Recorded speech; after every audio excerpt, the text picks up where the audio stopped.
الحمد لله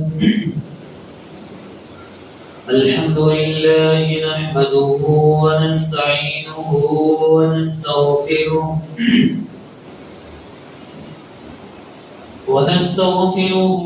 ونؤمن به ونتوكل عليه ونعوذ بالله من شرور أنفسنا ومن سيئات أعمالنا من يهده الله فلا مضل له ومن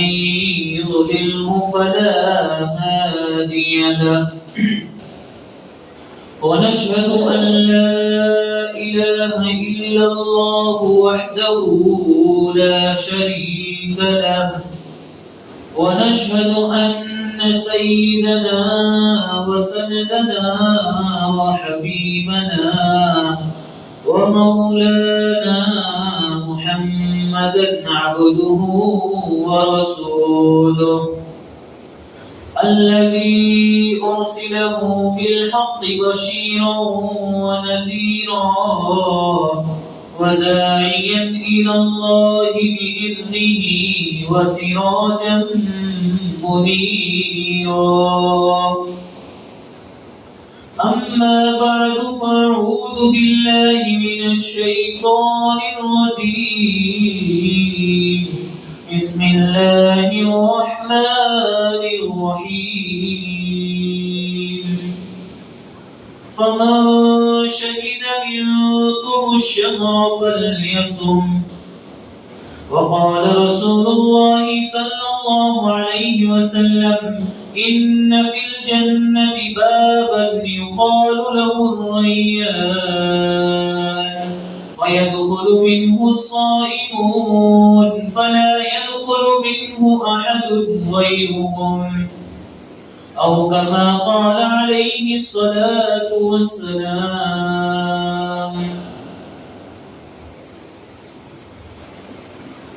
محترم حضرات،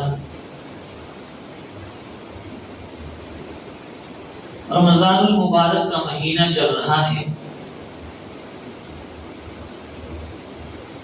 رمضان المبارک کی بابرکت گھڑیاں گزر رہی ہیں. یہ نیکیوں کا موسم ہے، یہ کمانے کا ایک موقع ہے. اس میں نیکیوں کے دام دگنا ہو جاتے ہیں، بڑھ جاتے ہیں. آدمی اگر کوئی نفل کام کرتا ہے، حدیث میں آتا ہے کہ اس کا وہ کام فرض کے برابر ہو جاتا ہے. یعنی آپ نفل نماز ادا کرو، آپ کو فرض کا ثواب ملتا ہے. اور اگر آپ ایک فرض ادا کرو تو آپ کو 70 فرض ادا کرنے کا ثواب ملتا ہے. اب ہمیں سمجھ میں نہیں آتا کہ اللہ تبارک و تعالیٰ نے یہ ہمارے لیے ایسا کیوں کیا. پہلے کی امتوں کے لیے یہ موقع نہیں تھا کہ وہ ایک فرض ادا کرے تو ان کو ڈبل ثواب ملے، ایک نفل ادا کرے تو ان کو دگنا ثواب ملے.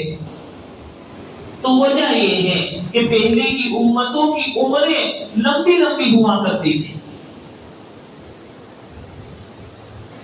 اور امت محمدیہ کی یہ عمر بہت کم، محدود ہے، 70 80 کے درمیان. تو امت محمدیہ کی نیکیاں پہلے کی امتوں کے مقابلے میں بہت کم ہو رہی تھی،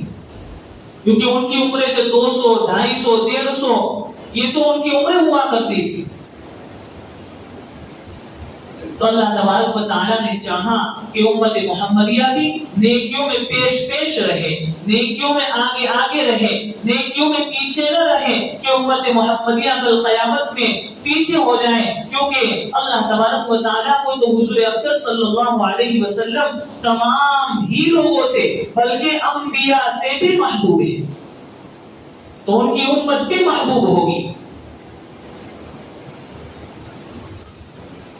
اور رمضان المبارک کا مہینہ جو آدمی پاتا ہے وہ آدمی اپنی مغفرت نہیں کروا پاتا ہے تو پھر اس کے لیے ہلاکت ہی ہے، بربادی ہے، اس کے لیے خیر اور افسوس ہے۔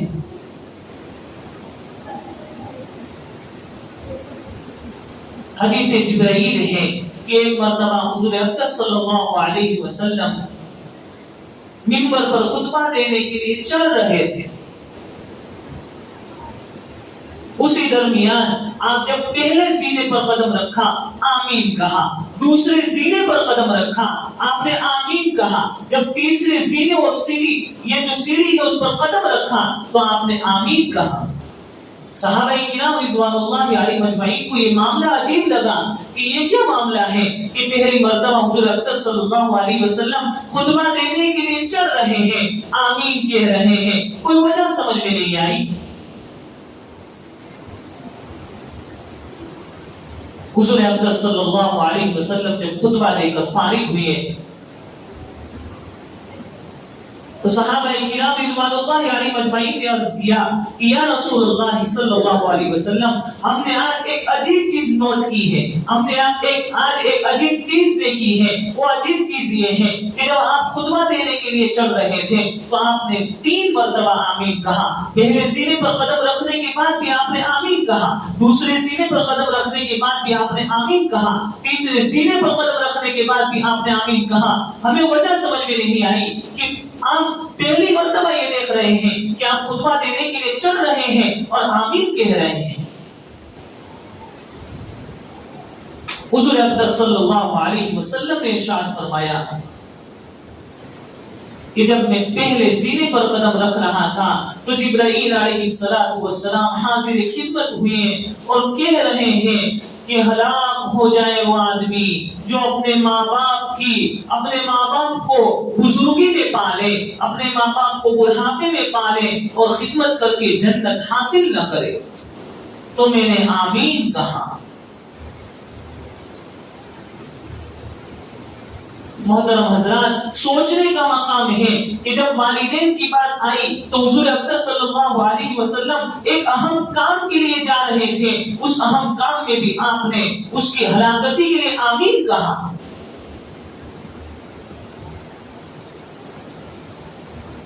اسی وجہ سے قرآن میں اللہ تبارک و تعالی ارشاد فرماتے ہیں وَقَضَى رَبُّكَ أَلَّا تَعْبُدُوا إِلَّا إِيَّاهُ وَبِالْوَالِدَيْنِ إِحْسَانًا إِمَّا يَبْلُغَنَّ عِندَكَ الْكِبَرَ أَحَدُهُمَا أَوْ كِلَاهُمَا فَلَا تَقُل لَّهُمَا أُفٍّ وَلَا تَنْهَرْهُمَا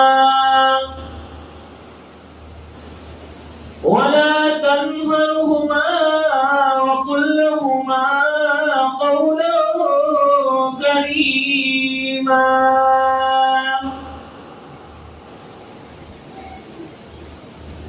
اللہ تبارک و تعالی ارشاد فرما رہے ہیں کہ میرے بندو،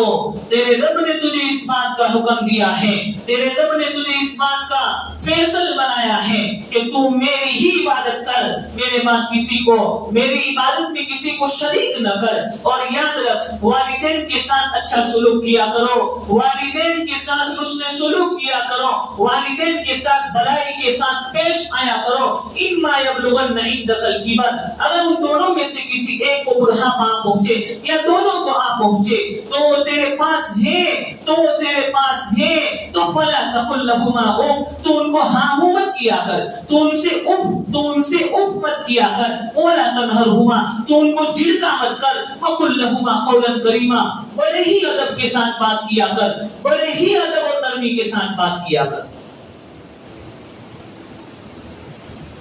اف کہا جاتا ہے جب آدمی بوڑھا ہو جاتا ہے تو اپنی اولاد کو کوئی کسی بات کا حکم کرتا ہے یا کوئی بات کہتا ہے تو ان کی اولاد ان کی بات کو ٹال دیتی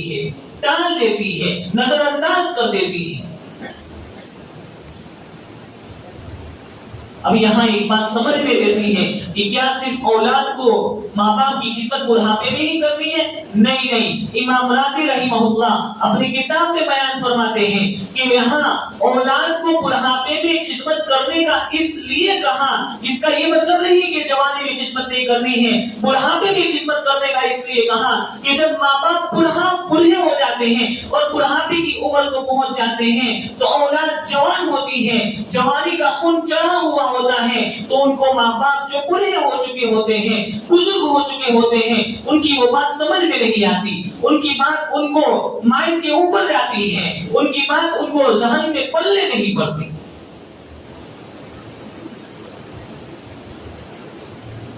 اس لیے حکم دیا کہ وَلَا تَنْهَرْهُمَا، ان کو جھڑکا مت کرو، وَقُلْ لَهُمَا قَوْلًا كَرِيمًا، بڑے ہی ادب کے ساتھ بات کیا کرو۔ اگر تم ادب کے ساتھ بات نہیں کرو گے تو تم ہلاک ہو جاؤ گے، تمہاری ہلاکت ہی طے ہے، کیونکہ خود دعا دینے والے سید الملائکہ ہیں، دعا پر آمین کہنے والے امام الانبیاء والمرسلین ہیں۔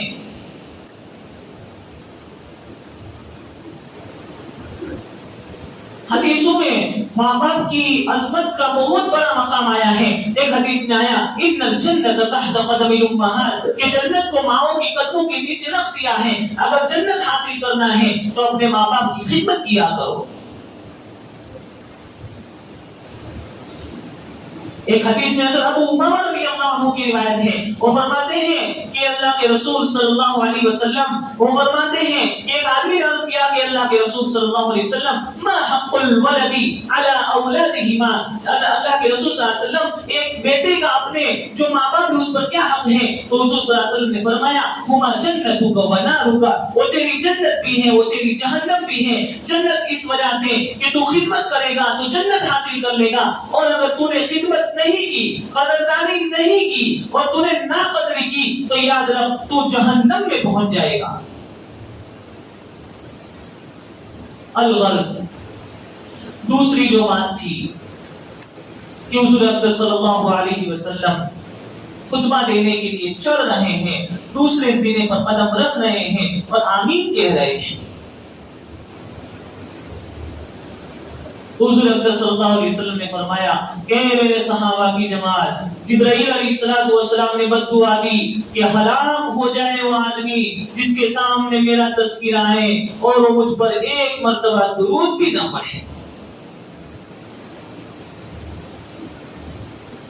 حضور اقدس صلی اللہ علیہ وسلم کا جب نام نامی اس میں مبارک پیش کیا جائے تو ہمیں چاہیے کہ دل ہی دل میں یا زبان سے آہستہ کے طور پر ہم درود شریف کا ورد کریں، درود شریف پڑھا کریں، اس لیے کہ درود شریف پڑھنے کے 40 فائدے ہیں، خود حدیث میں آئے ہیں من صلی علیہ صلی اللہ علیہ عشرا، مسلم شریف کی روایت ہے کہ جس نے مجھ پر ایک مرتبہ درود شریف پڑھا اللہ تبارک و تعالی اس پر 10 مرتبہ رحمت نازل فرماتے ہیں۔ کچھ 40 فائدے ہیں، 10 رحمتیں نازل ہوتی ہیں، 10 درجے بلند ہوتے ہیں، 10 نیکیاں لکھی جاتی ہیں اور 10 چھوٹے چھوٹے گناہ معاف ہو جاتے ہیں۔ ایک درود پڑھنے کا فائدہ، 10 نیکیاں لکھی جاتی ہیں، 10 گناہ معاف ہوتے ہیں، 10 درجے بلند ہوتے ہیں اور 10 رحمتیں باری تعالیٰ کی طرف سے بندے کے دل پر نازل ہوتی ہیں۔ درود شریف کا مقام تو یہ ہے کہ علماء کرام کے درمیان کی بحث چل پڑی کہ کیا درود شریف پڑھنا ہر مجلس میں واجب ہے، تو علماء کرام کا یہ متفقہ فیصلہ ہے کہ پوری زندگی میں ایک مرتبہ درود شریف پڑھنا فرض اور لازم ہے، اور ہر مجلس میں پڑھنا تو شیخ زکریہ رحمہ اللہ موطا امام مالک کی شرح میں لکھتے ہیں کہ اس میں 2 رائے ہے کہ ہر مرتبہ پڑھنا مستحب ہے اور کسی کی رائے یہ ہے کہ ہر مرتبہ پڑھنا واجب ہے۔ اس لیے ہمیں چاہیے کہ ہم ایک مرتبہ حضور اقدس صلی اللہ علیہ وسلم پر درود شریف کا نذرانہ پیش کریں، اللہم صلی وسلم علی سیدنا و نبینا و کریمنا و شفیعنا و مولانا محمد و آلہ و صحبہ و بارک وسلم۔ الغرض تیسری بات جو تھی کہ حضور اقدس صلی اللہ علیہ وسلم منبر پر چڑھ رہے ہیں، تیسرے زینے پر قدم رکھ رہے ہیں، آپ آمین کہہ رہے ہیں۔ وجہ کیا ہوئی؟ حضور اقدس صلی اللہ علیہ وسلم نے فرمایا کہ میرے صحابہ کی جماعت، اس جبرائیل علیہ السلام کہہ رہے ہیں کہ ہلاک ہو جائے وہ آدمی جس نے رمضان کا مہینہ پایا اور وہ اپنی مغفرت نہیں کروا پایا۔ رمضان کا مہینہ ایسا ہے کہ اس میں نیکیاں بڑھ جاتی ہیں، پھر بھی وہ اپنی مغفرت نہ کروا پایا تو اس سے بڑا ہلاکت والا آدمی کون ہوگا؟